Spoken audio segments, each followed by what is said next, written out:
Salve, salve, galera! Tamo no ar, tamo juntos. Muito bom dia para todo mundo aqui nessa terça-feira, começando a terça-feira para a gente falar de assuntos relevantes aqui no Fluminense, né?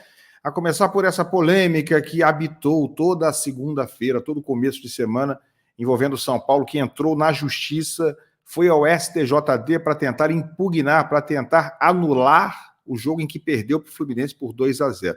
Finalmente, o presidente do Fluminense, Mário Bittencourt, ainda que não de forma oficial, apenas dando uma declaração a um veículo de imprensa, finalmente o Mário se manifestou e contestou, né? Deu as razões pelas quais ele contesta as aspirações, as ambições ridículas, né? Já podemos dizer assim, do São Paulo, na tentativa de anular esse jogo em que o Fluminense venceu limpamente, legitimamente em campo por 2-0. Tem aquela turma que achava que resultado de campo tinha que prevalecer sempre, né? Aquele pessoal que sempre falou mal do tapetão, mas agora está todo mundo a favor do São Paulo.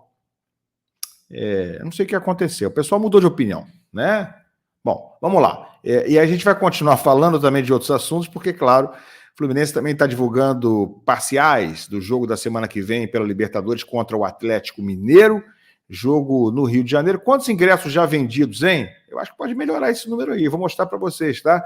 E o Wagner, aquele jogador que o Fluminense desprezou na sua base e emprestou de graça para o Palmeiras, jogador jovem, né, do Sub-20, mas adivinha só, já está no profissional, está jogando lá com Abel Ferreira, e tudo que a gente esperava que poderia acontecer, pelo visto, vai acontecer.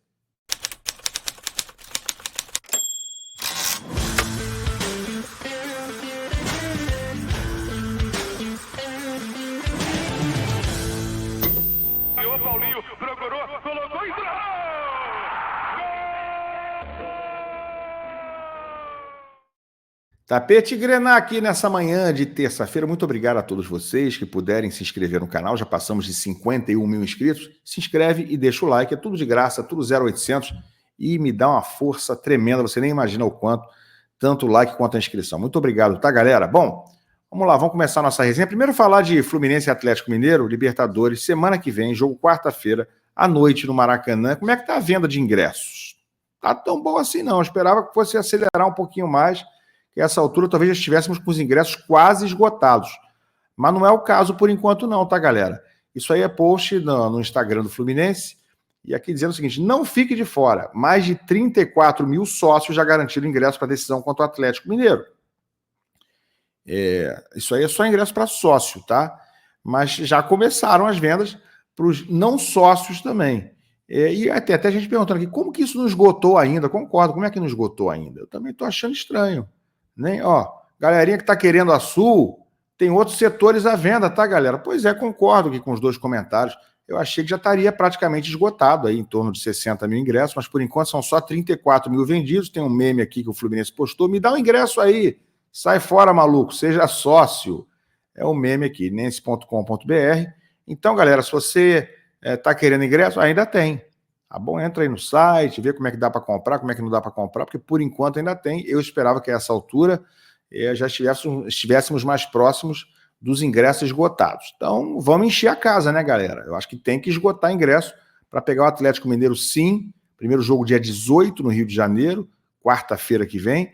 E o segundo jogo dia 25 lá em Belo Horizonte. Vai ter que fazer um placar para ficar mais ou menos tranquilo nesse jogo de ida para chegar lá em Belo Horizonte com algum conforto, né, gente? Porque vai ser um Deus nos acuda jogar contra o Galo lá na Arena do Galo. Bom, deixa eu falar para vocês agora sobre aquele reforço que o Palmeiras ganhou de graça, ganhou de presente, ganhou por uma gentileza que a gente até hoje não entendeu exatamente por quê.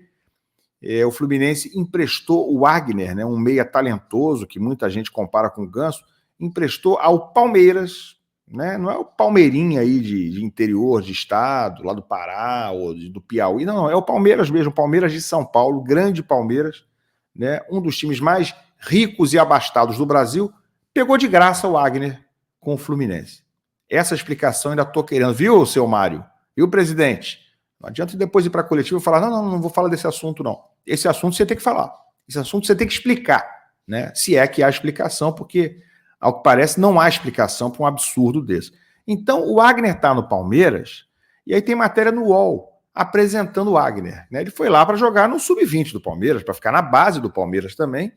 Foi de graça e com o trato de que depois de um ano, se o Palmeiras quiser comprar, vai ter que pagar a fortuna de $1 milhão pelo Wagner. É isso mesmo, $1 milhãozinho, se o Palmeiras achar que tá bom. Aí fica com 50% dele. Palmeiras, quem é meia contratado para a base que já treina nos profissionais? Aí tá aqui a matéria do UOL. O meia Wagner, 19 anos, trocou o Fluminense pelo Palmeiras no fim do mês passado. Ele foi contratado para reforçar o time sub-20 do Alviverde e logo nos primeiros dias no novo clube já recebeu a oportunidade de trabalhar sob os olhares da comissão técnica de Abel Ferreira. Quem é Wagner? Wagner iniciou a carreira no futebol do Salão do Vasco com 7 anos e fez a transição para o futebol de campo aos 11, já no Fluminense. Ele joga como meia e segundo atacante, tem 1,87 m e 78 quilos. Ele se inspira no Paulo Henrique Ganso pelas características que tem, mas gosta de marcar gols. Aquele detalhezinho não muito importante no futebol, né? Marcar gols.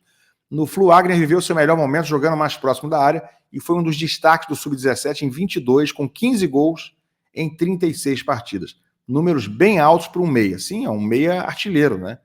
Estrela na base, mas sem chance no profissional. Os números bons dele não despertaram grandes expectativas no Flu. Aqueles mistérios da base do Fluminense, onde os craques acabam não sendo aproveitados, mas os outros clubes querem, né? Em 2023, até chegou a ser relacionado em 4 jogos do Brasileirão no time de cima, mas permaneceu só no banco de reservas. Né, Diniz? Parabéns. Wagner renovou com o Fluminense no ano passado até dezembro de 26, contrato de empréstimo com o Palmeiras, tem opção de compra de €1 milhão, não é dólar, como eu falei, não, é euro, é a mesma coisa, né? 50% do jogador paga €1 milhão no fim, se quiserem. Wagner virou reserva na base do Flu e buscou novos áreas. Eles estão explicando que por ele ter se tornado reserva esse ano do Arthur na base, ele acabou ficando sem espaço e tal. Foram só 22 jogos disputados em 2023 e 6 gols marcados no ano passado na base, no Sub-20. E aí está aqui para finalizar. O Palmeiras acredita no potencial de Wagner e vive a expectativa de que ele evolua ao ponto de reforçar o elenco de Abel Ferreira. Portanto, o Wagner, que não serve para o Fluminense, que não servia para o Fernando Diniz, pelo visto também não serve para o Mano Menezes, esse Wagner serve para o Abel Ferreira. Conhece Abel Ferreira? Tal de Abel Ferreira que entende um pouquinho de futebol só, ganha uns 2 títulos aí, sabe? Uns 2 vezes 10. Pois é, o Abel já puxou o Wagner em menos de 10 dias para o time de cima. Será por quê, hein? E o que explica isso? O que explica essa doação? Esse absurdo, é necessário pontuar, é necessário dizer aqui de novo, que o Fluminense doou uma joia da sua base para o Palmeiras. Então, isso é algo inaceitável. E o Palmeiras, como a gente já esperava, já está aproveitando ele no time de cima. Já vai aparecer ali, como apareceu o Hendrick, como apareceu o Estevão, porque o Abel Ferreira, né, ele tem essa mentalidade de aproveitar o garoto. Tenha 17, tenha 18 anos, não tem problema. É bom, é talentoso, resolve, vai para campo. Durma-se com um barulho desse, né, gente? E a gente tem que engolir essa aí em seco, sem ter explicação. Bom, falar em explicação, o presidente Mário Bittencourt, enfim, se manifestou a respeito do São Paulo ter entrado na justiça para tentar anular o jogo entre Fluminense e São Paulo. O Fluminense venceu por 2-0, 9 dias atrás. Está aqui a matéria no GE. E o Mário se manifestou através do GE. Né? O Mário não faz pronunciamento, não. Ele liga para quem ele acha que pode dar notícia de uma forma eficiente para ele, e aí passa isso aí como ele passou aqui. Ó. Fluminense não vê erro para anulação pedida pelo São Paulo. Fosse assim, toda rodada teria jogo anulado. Tricolor afirma que não há comprovação do erro e cita outra tentativa de anulação de partida contra o Atlético Mineiro em 2020. Então ele não vê erro e diz que toda rodada teria jogo anulado se fosse desse jeito. O que diz o Mário aqui? Ó? Vamos lá, vamos para a fala logo do Mário aqui. Ele diz o seguinte: tenho 25 anos de experiência na justiça desportiva e posso afirmar que não existe qualquer fato ou fundamento jurídico que justifique essa medida ajuizada pelo São Paulo. O São Paulo não tem razão em seu pedido, porque não houve qualquer erro de direito no caso em questão que justifique a anulação da partida. Aliás, não houve erro de direito, de fato, ou qualquer prejuízo ao São Paulo no referido lance. E aí o Mário está falando o que eu já falei. Eu também acho que não houve nem erro de direito, nem erro de fato, nem erro algum. Não houve erro algum. O único erro ali talvez tenha sido de compreensão por um segundo, numa fração de segundo do Thiago Silva, ou do árbitro que não viu que ele ia bater a falta, enfim, o Thiago não viu que era vantagem, enfim, o fato em si né, é que o lance tinha sido de punição ao jogador do São Paulo, ele cometeu uma falta e o Thiago Silva simplesmente bateu a falta. Né? E o ataque do Fluminense foi até atrapalhado pela pausa que o Thiago fez parando a bola ali. Então, se houve prejuízo no lance, não foi do São Paulo, foi do próprio Fluminense, que mesmo assim conseguiu fazer o gol. E o time do São Paulo, na hora, ninguém reclamou. Continuou a jogada normalmente, marcaram normalmente, e o gol saiu, simples assim. Para que se anule uma partida por um erro de direito, além da comprovação do erro, que não houve neste caso, concordo mais uma vez, se faz necessária interferência direta no resultado, o que também não ocorreu. E se tivesse havido erro de fato, o que também não ocorreu, mesmo assim não se poderia falar em anulação de partida, porque erros de fato não constituem fundamento para anulação de partida. Fosse assim, toda a rodada do campeonato teria jogo anulado pelo tribunal. É raro, tá? Mas hoje eu estou concordando em tudo aí com o Mário. E o São Paulo sabe que não tem sentido o pedido que está fazendo, diz o Mário, até porque em 2020 tentou a mesma coisa contra o Atlético Mineiro e não teve sucesso no tribunal. Nós confiamos que o tribunal não deixará essa medida prosperar e prestigiará o resultado conquistado de forma justa dentro de campo, evitando abrir um precedente perigoso para a estabilidade da competição, afirmou o Mário Bittencourt em contato com o GE. Então ele confia no tribunal e diz que não tem nada que embase. O Mário é um grande advogado, a gente sabe disso, mas diz que não tem nada que embase o pedido do São Paulo, né, que está se baseando no artigo 259 do CBJD, que prevê a possibilidade de anular um jogo em que o árbitro deixe de cumprir as regras do futebol. Eu já falei, já dei minha opinião, se você não viu, veja nos meus 2 últimos vídeos, né, me aprofundando na vergonha, no ridículo que está passando o São Paulo, fazendo esse pleito, tentando ganhar ponto fora de campo, tentando anular um jogo em que foi derrotado legitimamente dentro de campo, numa jogada em que absolutamente, eticamente, moralmente, não há o que se discutir. Aliás, muita gente, né, que vivia reclamando, o resultado que vale tem que ser o de dentro do campo. Mas tem jogador irregular na Portuguesa ou em qualquer outro time. Não tem direito de entrar, não tem direito de impugnar, porque mesmo que tenha jogado com vários jogadores irregulares. Ali é ilegal, mas não é moral ganhar os pontos. Sempre ouvi esse tipo de coisa. Mas agora esse pessoal todo mudou de opinião. Né? Meus colegas, inclusive, mudou todo mundo de opinião. Agora virou todo mundo legalista ao extremo. Agora são legalistas ortodoxos. Né? Foda-se a moral. Acham moral, né? Acham moralmente aceitável o São Paulo anular um jogo por causa de uma minúcia dessa, que o cara tocou, não tocou, bateu direto, não ouviu o apito do juiz. Enfim, uma grande imbecilidade, né? Um grande mimimi, um grande chororô, isso aí, porque o gol foi absolutamente limpo e legal e sem nenhum benefício, sem nenhuma interferência positiva para o Fluminense do toque do Thiago Silva. Né? Aquilo é apenas um detalhe, foi batido assim ou foi batido assado. O time do São Paulo estava todo na defesa, agiu normalmente no gol, ninguém reclamou, né? Mas tem colega meu aí que está achando que é isso aí mesmo. Não, tem que anular.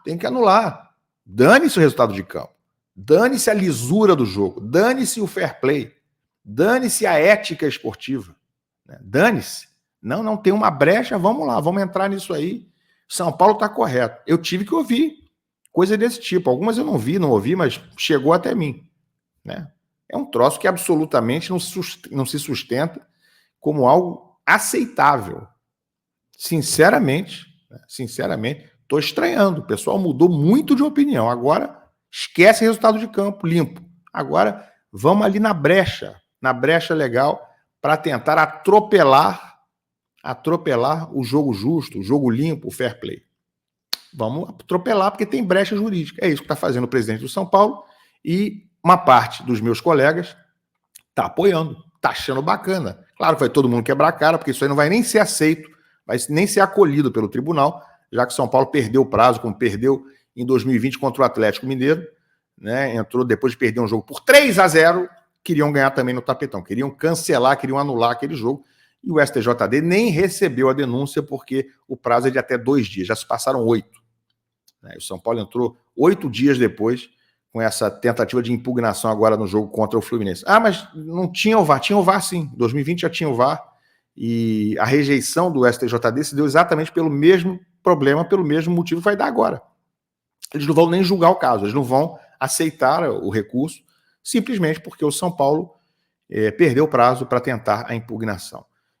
Não fosse a falta de mérito, a falta de de matéria, a falta de justa causa nisso aí, né, de uma causa realmente relevante, suficiente para o STJD dar uma derrota fragorosa ao São Paulo no tribunal. Mas não vai ser nem julgado, isso aí não vai nem acontecer, porque eles vão simplesmente rejeitar o recurso do São Paulo, porque, repito, está fora do prazo.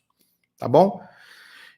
Achei a posição do presidente Mário Bittencourt boa, né? Concordo, acho que poderia ser mais firme, acho que ele poderia gravar um vídeo e divulgar isso de uma forma institucional, pública, pelas redes sociais, pelos canais de comunicação do próprio Fluminense, em vídeo, né?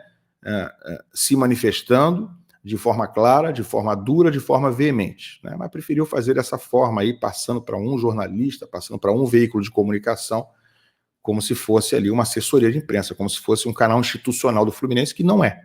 Não é. O canal institucional do Fluminense é nas redes sociais do Fluminense ou no site oficial do Fluminense. Mas tirando esse detalhe, acho que a posição é a correta, é a aceitável, é a esperada, né? É o mínimo que o presidente do clube poderia fazer. E hoje eu concordei com tudo ali que ele falou em relação à questão de que não há erro nem de fato, quanto mais de direito. Tá bom, gente? O que vocês acham? Bota a opinião aqui de vocês, larga o like, se inscreve no canal. Um ótimo dia, uma ótima terça-feira para todo mundo e a gente se vê mais tarde. Valeu!